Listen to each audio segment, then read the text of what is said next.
ஓம் ஸ்ரீ வராகி தாயே போற்றி. என் அன்பு குழந்தையே, இந்த வராகி அம்மா உன் இல்லம் தேடி வந்து உன் பிரச்சனைகளை எல்லாம் முடிக்க தயாரான பிறகு இன்னும் நீ எதை நினச்சி கவலைப்படுற? உன்னுடைய கடந்த காலத்தில் நடந்த கசப்பான நினைவுகளையெல்லாம் மறக்க முயற்சி செய். மற்றவங்க உன்னை பற்றி என்ன நினப்பாங்களோன்னு யோசிச்சு நீ கவலைப்பட வேண்டாம் என் செல்லமே. நீ ஏற்கனவே இப்படி பலமுறை யோசித்து தயக்கம் காட்டி பல விஷயங்களை செய்யாமல் போனதால் தானே இப்போது பிரச்சனையில் மாட்டிக்கிட்டு முழிச்சுக்கிட்டு இருக்க. யார் உன்னை பற்றி என்ன வேணும்னாலும் நினைக்கட்டும். நீ தைரியமான ஆளாக, துணிவான ஆளாக உன்னுடைய வேலைகளை செய்வதற்கு தயாராக என்னை நோக்கி ஓடிவா. காலம் உனது எல்லா காயங்களையும் மாற்றிவிடும் என் செல்லமே. இத்தனை நாட்கள் பொறுமையாக இருந்த நீ உன் வாழ்க்கையில் பெருமை சேர்க்கும் விதமாக அனைத்தையும் உனக்கு நான் நடத்தி முடிக்கிறேன். எப்போதும் உன்னை மற்றவர்களுடன் ஒப்பிட்டு பார்க்காதே. காரணம், உன்னுடைய வாழ்க்கை பயணம் என்பது மற்றவர்களின் வாழ்க்கை பயணத்திலிருந்து மாறுபட்டதாக இருக்கிறது தானே. எல்லாருக்கும் வாழ்க்கையை நான் ஒரே மாதிரி அமைக்கவும் இல்லை. எல்லாருடைய சூழ்நிலை, சந்தர்ப்பங்களும், சுற்றத்தாரும், உறவுகளும் ஒரே மாதிரி குணம் கொண்டவர்களாகவும் இருக்க மாட்டார்கள். தேவையற்ற சிந்தனைகளையெல்லாம் தவிர்த்து விடு என் செல்லமே. இங்கு உன்னுடைய எல்லா கேள்விகளுக்கும் விடை கிடைக்கும்னு நினைக்காத. நீ மகிழ்ச்சியாக இருப்பதற்கு உனக்கான விஷயங்களை செய்து தர இந்த வராகி அம்மா நான் இருக்கும்போது அதை விட வேறென்ன எதிர்பார்க்கிறேன்? உன்னுடைய மகிழ்ச்சியும் உன்னுடைய நிம்மதியும் உன்னுடைய சந்தோஷமும் முதல்ல உனக்குள்ளேருந்து வெளியே வரட்டும். எல்லாத்தையும் உள்ளேயே போட்டு புதைச்சிக்கிட்டு கவலைகளையும் வருத்தங்களையும் வேதனைகளையும் மட்டும் நீ வெளியே வச்சுக்கிட்டு அதையே நினச்சி வருத்தப்பட்டினா எப்படி எல்லாம் சரியாகும்? நீ எப்போதும் புன்னகை செய். இந்த உலகில் உள்ள எல்லா பிரச்சனைகளுக்கும் உன்னால் நிச்சயமாக தீர்வு காண முடியும் என் செல்லமே. ஏன்னா உன் கூட இருக்கிற இந்த வராகி அம்மா நீ நினைச்சதையெல்லாம் நடத்தி முடிக்க துணையாக இருக்க போகும் இந்த வராகி தாய் உன் பிரச்சனைகளை முடித்து வைப்பதற்காக உன் இல்லம் தேடி வந்துவிட்டேன் அல்லவா. என்னை விட இந்த பிரபஞ்ச சக்தியாக வேறென்ன யார் உனக்கு வந்து நிற்க முடியும்? யாரெல்லாம் உன் கூட இருப்பாங்க, யார் உன்கிட்ட இருந்து விலகுவாங்கன்றத காலமோ நானோ முடிவு செய்கிறது கிடையாது. அது எல்லாவற்றையும் நீ பேசக்கூடிய பேச்சும் செயலும் உன்னுடைய நடத்தையும் வார்த்தையும் தான் முடிவு செய்கிறது. அதனால தான் எல்லாரிடமும் எப்போதும் ஒரே மாதிரி நடந்துக்கோன்னு நான் சொல்கிறேன். காலங்களும் நிலையானது கிடையாது.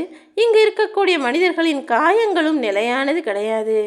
காலம் மாறும், உன் வாழ்க்கை சூழ்நிலை மாறும், உன் மனசில் இருக்கிற காயங்களும் வடுக்களும் நிச்சயமாக மாறும். ஒரு பொருள் பக்கத்தில் இருக்கும்போது அதன் அருமையை யாருமே புரிந்து கொள்வதில்லை. ஆனால் அது இல்லாத போதுதானே அதை பற்றி அருமை அனைவருக்கும் தெரிய வருகிறது. அப்படிதான் உன் வாழ்க்கையில் உனக்கு சந்தோஷத்தை தரக்கூடிய எத்தனையோ விஷயங்களை நான் உன் கண்களுக்கு எதிரிலேயே வச்சிருந்தும் கூட நீ அந்த அருமை பெருமையை புரிந்து கொள்ளாமல் அலட்சியமாக இருந்து விட்டாய். இப்போது அதை பற்றி நினச்சி நீ வருத்தப்படுற. நெருங்கியவர்கள் ஏற்படுத்தும் அவமானங்கள் தான் மனிதனுக்கு வாழ்ந்து காட்ட வேண்டும் என்ற வெற்றியையே மனதில் வளர்க்கிறது. உனக்கு நெருங்கிய உறவுகள் உன்னை அவமானப்படுத்தும் போதும், அசிங்கப்படுத்தும் போதும், வார்த்தைகளால் குத்தி காயப்படுத்தும் போதும் உனக்குள்ள வாழ்ந்து காட்டணும், எல்லார் கண் முன்னால் நீயும் உன் குடும்பமும் கம்பீரமாக உயர்ந்து வாழணுன்ற எண்ணம் உனக்குள் வந்தது தானே. அந்த எண்ணத்தை உனக்குள் உருவாக்க தான் நான் இப்படிப்பட்ட வேலைகளையெல்லாம் செஞ்சேன். இன்னும் நேரம் இருக்குது, நமக்கான வாழ்க்கையை மெதுவாக வாழ்ந்துக்கலான்னு ஒருபோதும் யோசிக்காதே. எது எப்போ கிடைக்குதோ அதை சரியாக பயன்படுத்திக்கொள். தேவையில்லாத மிதப்பான அலட்சியங்கள் உன் வாழ்க்கையில் இருக்கக்கூடிய பிரச்சனைகளை பெரிதாக்கிவிடும். நாளைக்கு நாளன்னைக்குன்னு எதையும் தள்ளி வைக்கவும் வேண்டாம். இப்போதே இந்த செயல்களை இன்னைக்கே முடிச்சிடணுன்ற எண்ணத்தை தள்ளி போடவும் வேண்டாம் என் செல்லமே. உன்னை பாராட்டின மனிதர்களை காட்டிலும் உன்னை அவமானப்படுத்தியவர்கள் தானே அதிக வெற்றியாளர்களாக இந்த உலகில் உருவாறி இருக்கிறார்கள். உன்னை குறை சொல்பவர்களும் விமர்சனம் செய்கிறவங்களும் அறிவாளியாக இருக்காங்க, அதனால தான் உன்னை குறை சொல்கிறாங்கன்னு நீ நினைக்காத. அவங்கள முக்கால்வாசி பேர் முட்டாள்களாகத்தான் இருப்பார்கள். அவர்கள் சொல்வதை கேட்டவோ அல்லது அவர்களை திருத்தவோ நீ முயற்சி செய்ய வேண்டாம். ஏன்னா அவங்க தன்னைத்தானே அறிவாளின்ற ஆணவத்திலையும் திமிரலையும் தான் இப்படி அடுத்தவர்களை குறை சொல்லி பொழுதுபோக்குகிறார்கள். யார் உன்னை தவறாக நினச்சி உனக்கு துரோகம் செய்தார்களோ, யார் உனக்காக உதவி செய்வது போல செய்து உன்னை ஏமாற்றி நிற்கிறார்களோ அவர்களுக்கு செய்ய வேண்டியதையெல்லாம் உன் வராகி அம்மா நான் பார்த்துக்கிறேன். நீ எப்போதும் எதையாவது ஒன்றை வாழ்வில் தேடிக்கொண்டே வாழாதே, வாழ்ந்து கொண்டே தேடு. ஏன்னா வாழ்க்கையை அனுபவிச்சுக்கிட்டும் ரசிச்சுக்கிட்டும் கிடைக்க வேண்டிய விஷயங்களை தேடினா அதன் மூலமாக உன் வாழ்க்கை பயணம் சந்தோஷமானதாக இருக்கும். கீழே விழுந்தாலும் உன்னை தூக்கிவிட இந்த வராகியம்மா நான் இருக்கேன்ற நம்பிக்கையோடு உன் வேலைகளை செய்தால் உன்னை எடுத்து வைக்கும் ஒவ்வொரு அடியிலும் உன்னை ஜெயிக்க வைப்பேன் என் செல்லமே. உன்னிடம் உண்மையாக இல்லாத எந்த உறவுக்காகவும் நீ இறங்கி சென்று உன் மதிப்பை குறைத்து கொள்ள வேண்டாம். சில பேர் புரியாம நாங்கிற அகங்காரத்தில் பேசுவாங்க. அல்ல நான் செய்கிறது தான் சரி, நான் சொல்கிறது தான் சரின்ட்டு உன்கிட்ட வீண் விவாதமும் செய்வார்கள். அதனால் அவர்கள் உன் மனதை காயப்படுத்தக்கூடும். ஆனால் நிச்சயமாக அவர்கள் பின்னாளில் அவர்கள் செய்த செயலுக்காக மனம் திருந்தி உன்னை தேடி வரத்தான் போகிறாங்க. அப்போது அவர்கள் செய்த தவறை மன்னித்து அன்போடு ஏற்றுக்கொள் என் செல்லமே. ஆனால் மறுபடியும் அவர்கள் அந்த தவறை செய்யக்கூடியவர்களாக மாறினாலும் மீண்டும் மீண்டும் அவர்களை மன்னிக்கக்கூடிய ஆளாக நீ இருந்து விடாதே. ஏன்னா ஒரு முறை ஏமாறலாம், இருமுறை ஏமாறலாம். மீண்டும் மீண்டும் தவறு செய்தவர்களையும் துரோகம் செய்தவர்களையும் நம்பி ஏமாந்தால் அதன் பலனை நீ முட்டாள் என்பதாக அல்லவா மாறிவிடும். என் அன்பு பிள்ளையான நீ என்னை தானே தாயென்று நம்பி சரணடைந்தாய். நிச்சயமாய் உன்னை காப்பாற்றி கரை சேர்க்க வேண்டியது இந்த வராகியம்மா என்னுடைய பொறுப்பு. நீ கவலைப்படும்போது அதை நிவர்த்தி செய்யாமல் உன் கஷ்டத்திலிருந்து உன்னை விலக்கி வைக்காமல் நான் அப்படியே விட்டுவிடுவேனா என்ன? நிச்சயமாக எல்லா துன்பங்களிலிருந்தும் உன்னை மீட்டெடுத்து காப்பாற்றத்தான் நான் எப்போதும் புன்னகைத்து கொண்டே இருக்கிறேன் என் செல்லமே. என் அன்பு பிள்ளையான நீ இனிமே வருத்தப்படவே வேணாம். உன் வாழ்க்கை பயணம் முன்னோக்கி சொல்லும்படி அனைத்தையும் நான் சரி செய்கிறேன். இடையில கொஞ்ச காலம் நீ கஷ்டப்பட்டதும் மன வருத்தப்பட்டதும் வேதனைப்பட்டதும் எல்லாமே உண்மைதான். ஆனால் இப்போது நீ என்னை வணங்க ஆரம்பித்த பிறகு எல்லா பிரச்சனைகளிலிருந்தும் உன்னை மீட்டெடுத்து காப்பாற்ற இந்த வராகியம்மா நானே வந்து விட்டேன் அல்லவா.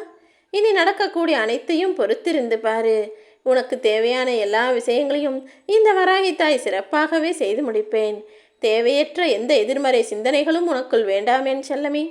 இனி நல்லதே நடக்கும்படி உனக்கான நல்லதை நான் பார்த்துக்கிறேன். ஒன்றை இழக்காமல் இன்னொன்றை பெற முடியாது என்பதுதானே இயற்கையின் நியதி.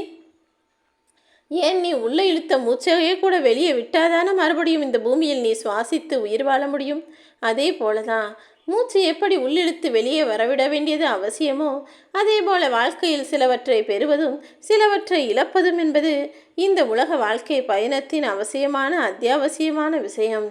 உன் வாழ்க்கையில் நீ நினச்ச வெற்றி எப்போது கிடைக்கும் என எதிர்பார்த்து ஆவலுடன் தானே காத்திருக்கிறாய். நிச்சயமாக நீ தர்ம வழியில் ஜெயிக்கும்படி உனக்கான நிம்மதியையும் சந்தோஷத்தையும் பெருகும்படி இந்த வராகியம்மா நான் பார்த்துக்கிறேன். உன்னை எங்கே அடிச்சா வலிக்கும், என்ன செஞ்சா நீ வருத்தப்படுவன்னு அனைத்தையும் புரிந்த மனிதர்களுக்கு மத்தியில் வாழ்ந்து கொண்டிருக்கும் நீ கொஞ்சம் கவனமாகத்தான் இருக்க வேண்டும் என் செல்லமே. உனக்கு மிக நெருக்கமானவர்கள் உன்னுடைய பலத்தையும் பலவீனத்தையும் புரிந்தவர்களாக தானே இருக்கிறார்கள். உன்னை பிடித்து பழகியவர்களை விட உன்னை ஒரு பொழுதுபோக்கா தேவைக்காக வந்து தேடி பழகினவங்க நிறைய பேர் இருக்காங்க. அதனால் யார் நல்லவங்க யார் கெட்டவங்கன்றத புரிஞ்சு நடந்துக்கோ. உன் வாழ்வில் நீ கற்றுக்கொள்ள வேண்டிய முக்கியமான பாடம் அமைதியாக இருப்பது தானே. எந்த சூழ்நிலையிலும் நீ அமைதியாகவும் பொறுமையாகவும் இருந்தால் நிச்சயமாக வெற்றியை பெற்று விடுவாய். இதனால் வரையிலும் பல ஏமாற்றங்களை சந்தித்து விட்டேனே என வருத்தப்பட்டு வேதனைப்பட்ட உன் வாழ்வில் உனக்கான வெற்றியை தர நான் வந்துட்டேன். உன் பலவீனத்தை தெரிந்து கொள்ளும் மனிதர்களும் உன்னை ஏமாற்றுவார்களே தவிர உனக்கு ஆறுதலாய் இருக்க மாட்டார்கள் என் செல்லமே. அதனால தான் உன்னுடைய பலவீனத்தையும் ரகசியத்தையும் யாரிடமும் பகிர்ந்து கொள்ள வேண்டாம் என சொல்கிறேன். கடலில் கல் எறிகிறதுனால கடலுக்கு வலிக்க போகிறதில்ல, ஆனால் அதற்கு பதிலாக அந்த கல் காணாமல் போய்விடும் அல்லவா. அதே போல உன்னை பற்றி யார் என்ன விமர்சனம் செய்தாலும் அதை ஏற்றுக்கொள்ளும் கடலாக நீ இருந்துவிடு. அதனால் உனக்கு எந்த பிரச்சனையும் வராது. நடக்கக்கூடிய அனைத்தையும் உனக்கான நல்லதாக நடக்கும்படியும் இருக்கும்படியும் இந்த வராகியம்மா நான் பார்த்துக்கிறேன். நல்லதே உன் வாழ்வில் நடந்து நீ நிம்மதியாய் உன் வாழ்க்கையை வாழ்வதற்கும் இந்த வராகியம்மா நிச்சயமாய் துணையாய் இருப்பேன். ஓம் ஸ்ரீ வராகி தாயே போற்றி.